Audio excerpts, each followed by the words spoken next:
I have stood on desert tarmac and ship decks waiting for dawn, but nothing was quieter than the moment I stepped into my son's empty house and heard only the ocean and my own breath. A neighbor's whisper said, "Hospital." A phone screen from a yacht said, "Later." By the time I reached the 5th floor, the machines were already measuring the distance between love and regret. I had faced gunfire, smelled the iron of blood, counted the beats of mortars in far-off nights.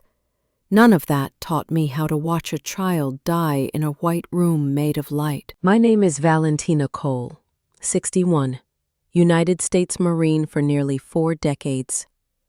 Daughter of a sailor who gave me a brass pocket watch and a sentence to live by. There is no mission greater than coming home with integrity. I carried that watch through more than a dozen war zones.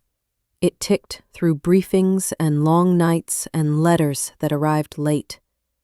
It ticked when I shook the hands of mothers who had raised sons as brave as mine. It was ticking at 6:15 a.m. when the wheels touched down in San Diego and first light flashed across the glass, as if my father were tapping a finger on my shoulder saying, "Move." I told the driver to take me to Coronado.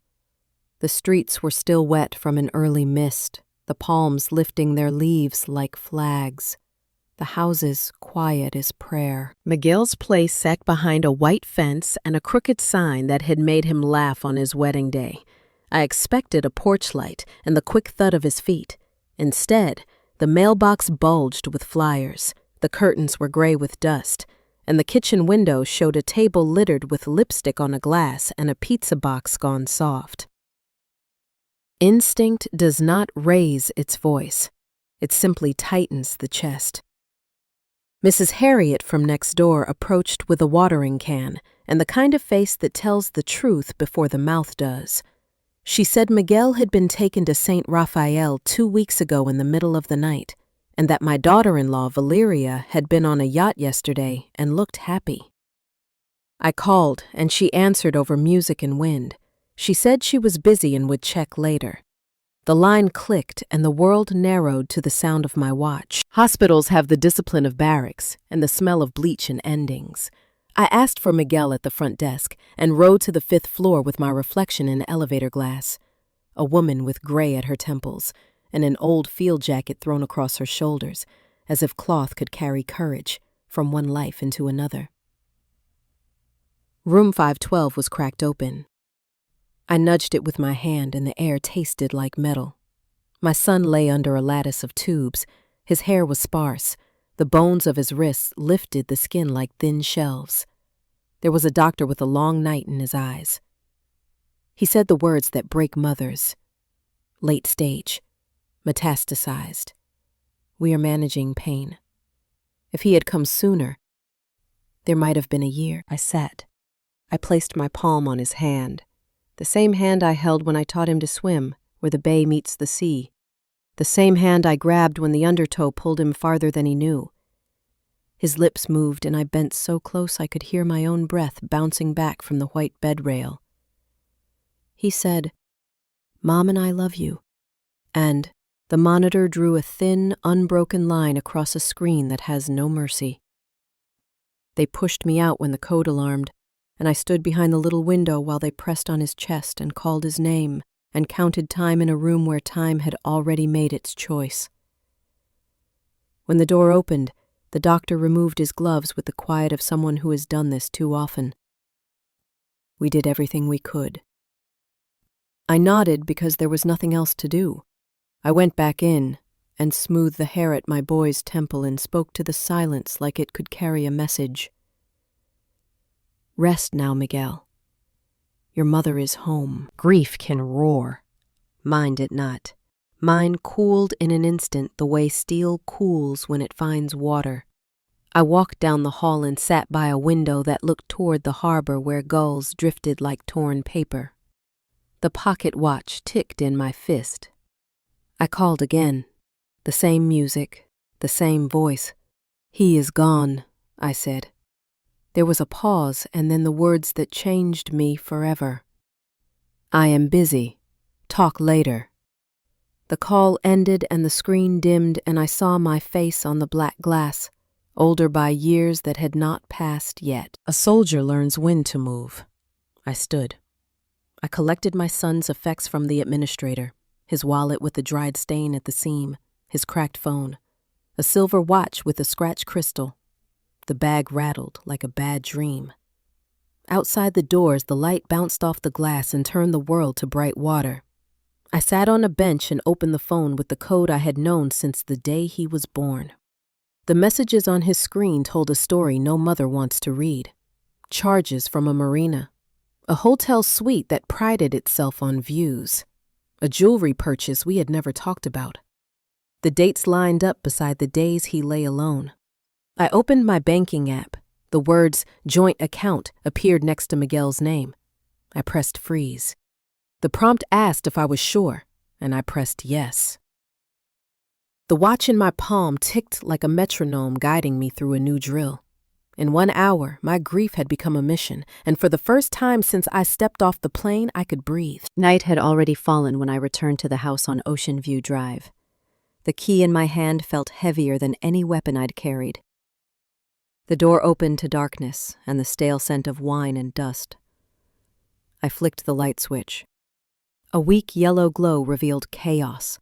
Heels tossed near the sofa, a silk scarf half buried under papers, unpaid bills curling on the counter. There was no sign of illness, no sign of love, only the leftovers of indulgence. I moved through the rooms in silence, until I found a small leather journal on the table. Miguel's handwriting curved across the first page. February. Valeria said she needed $30,000 for medicine. March. $50,000 to pay hospital bills. April. $40,000 to fix the roof. The ink blurred near the bottom, but one note was still clear. She promised she'd pay me back when I get better.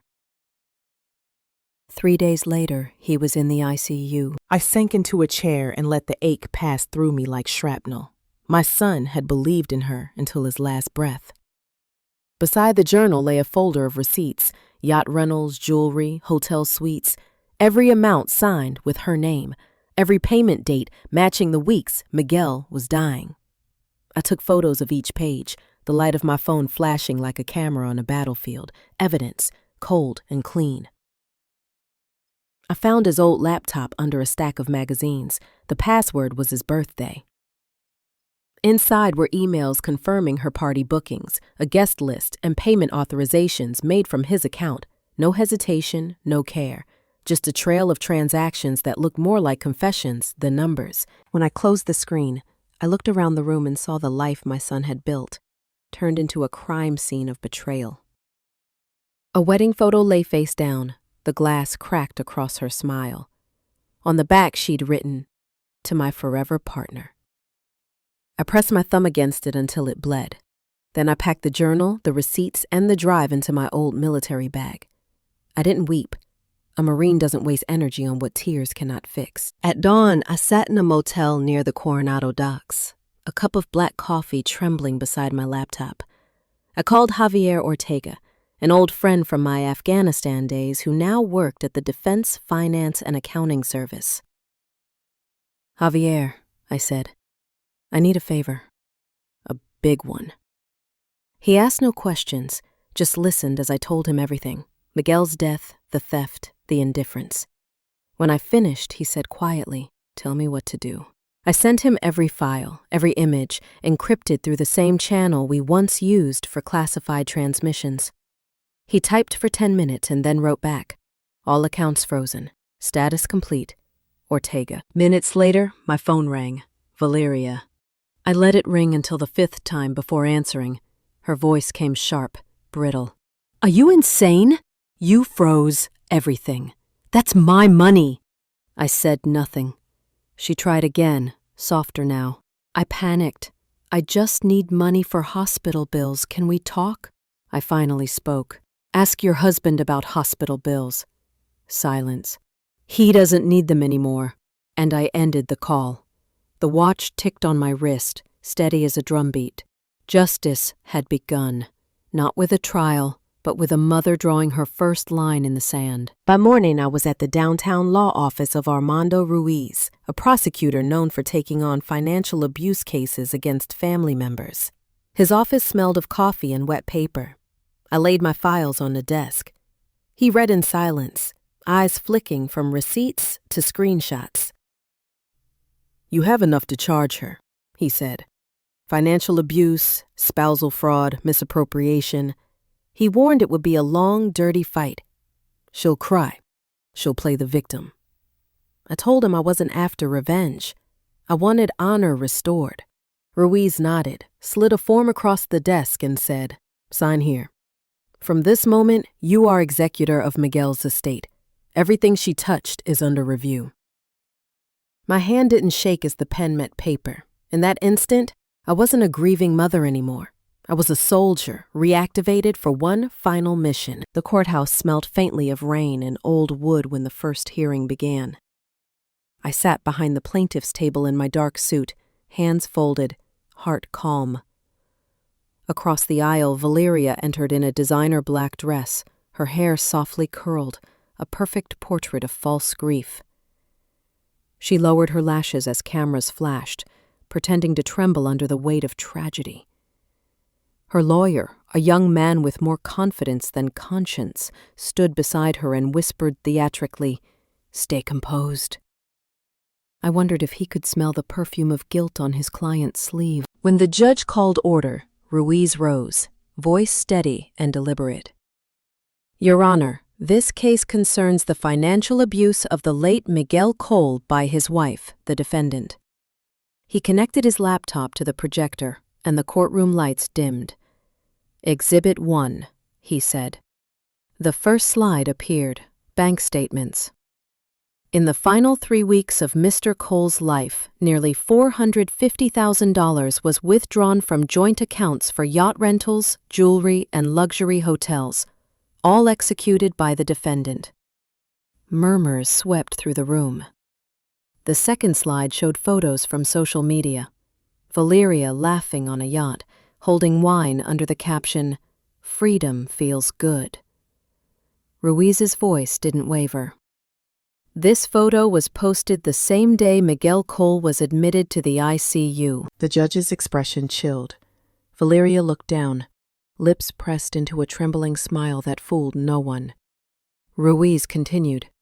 Exhibit 3, statement from Dr. Julian Patel, the attending physician. Mr. Cole arrived with late-stage stomach cancer, critical and alone. No visitors. If treated earlier, he could have lived another year. The courtroom fell utterly silent except for the soft hiss of the rain against the high windows. Ruiz turned to the bench. Your Honor, we do not seek sympathy. We ask one question.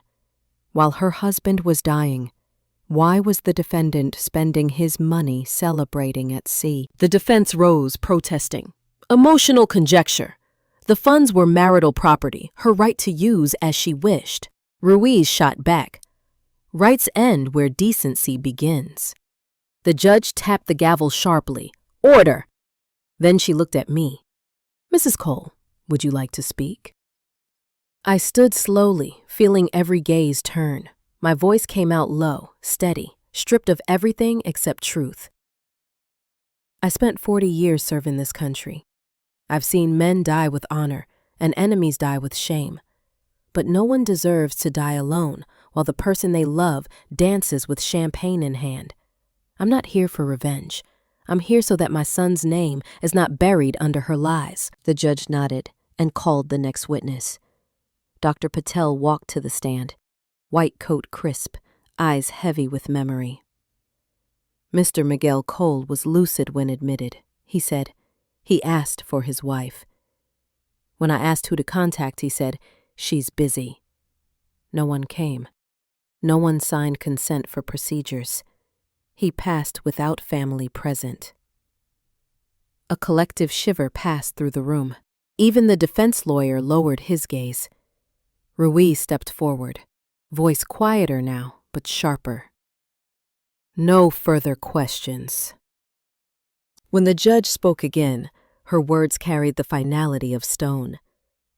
This court orders a freeze on all assets of Valeria Cole, pending further hearings, and temporary control of the estate to Mrs. Valentina Cole.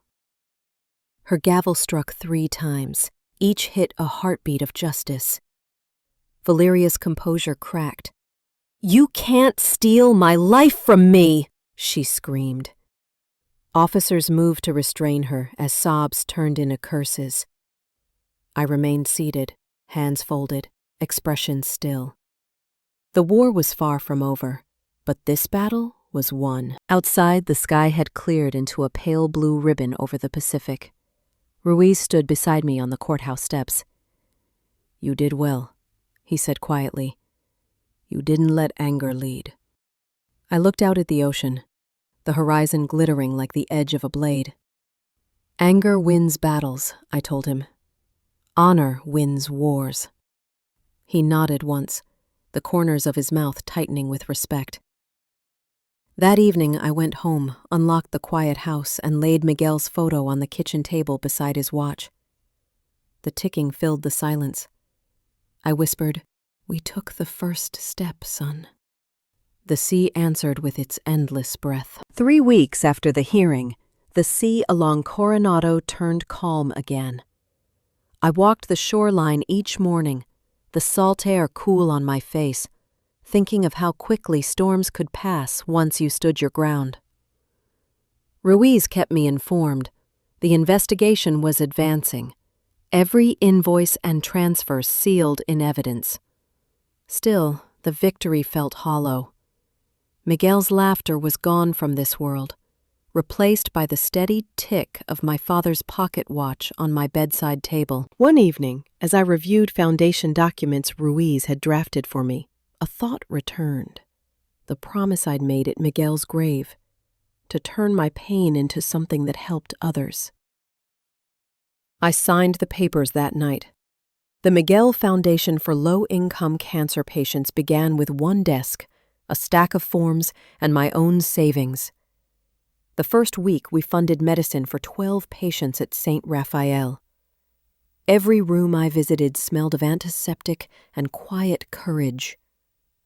I looked at those faces, some young, some wrinkled, and realized each one carried a story that could have ended like Miguel's, if not for a little mercy. Then one afternoon, the head nurse called. "Mrs. Valentina, there's a new boy. No family, leukemia, room 214. I walked down the hall.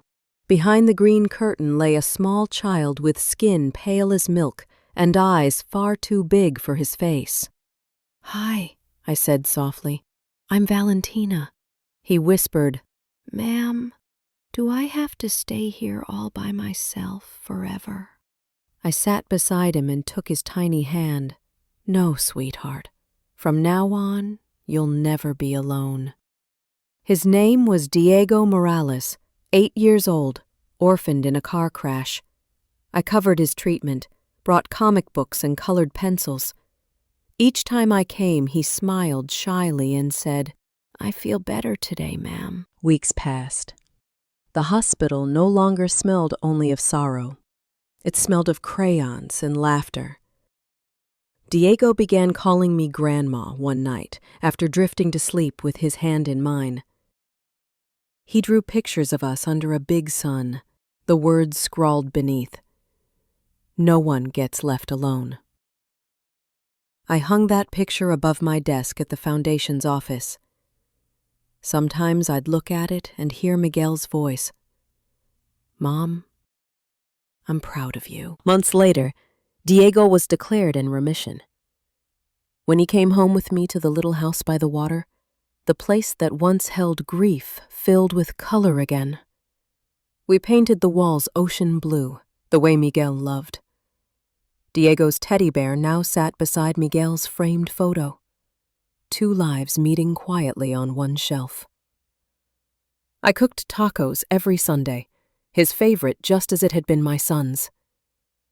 Evenings were for laughter on the porch, watching the moon climb over the sea.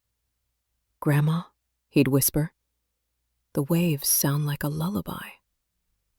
And I'd answer, "That's the ocean telling us we're safe." 6 months later, the final hearing arrived like the last march of a long campaign.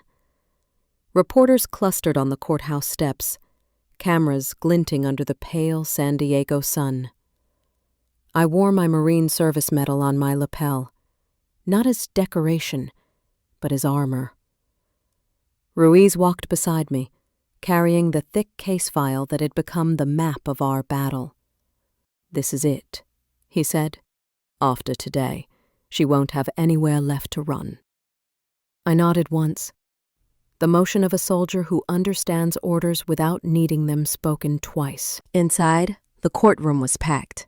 The air carried that particular hush before judgment, the weight of truth about to surface. Valeria sat at the defense table, no longer polished or proud. Her hair hung loose, her dress plain, the mask of control gone. When the judge entered, the room stilled to silence. Ruiz stood, voice clear as glass. "Your Honor, today we present the final accounting of the defendant's misuse of funds." On the screen behind him, a chart bloomed, lines and arrows connecting transfers, dates, and invoices. April 10th, $48,000 for yacht charter. Same day, Miguel Cole admitted to the emergency room. April 15th, $22,000 for jewelry, patient entering terminal decline. April 18th, $70,000 cash withdrawal, the day of death. Each line landed like a hammer. Ruiz called witnesses, the neighbor who'd seen Miguel wasting away alone, the doctor who confirmed he could have lived longer if treated, the banker who verified every withdrawal came from Miguel's accounts. Valeria stared down at her hands, face blotched, eyes hollow. When the judge asked if she wished to speak, she rose, voice trembling.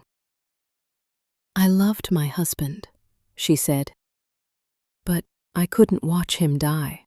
I made mistakes, but I just wanted to live." The words fell flat, thinner than the paper they were recorded on. Ruiz's reply was quiet but absolute.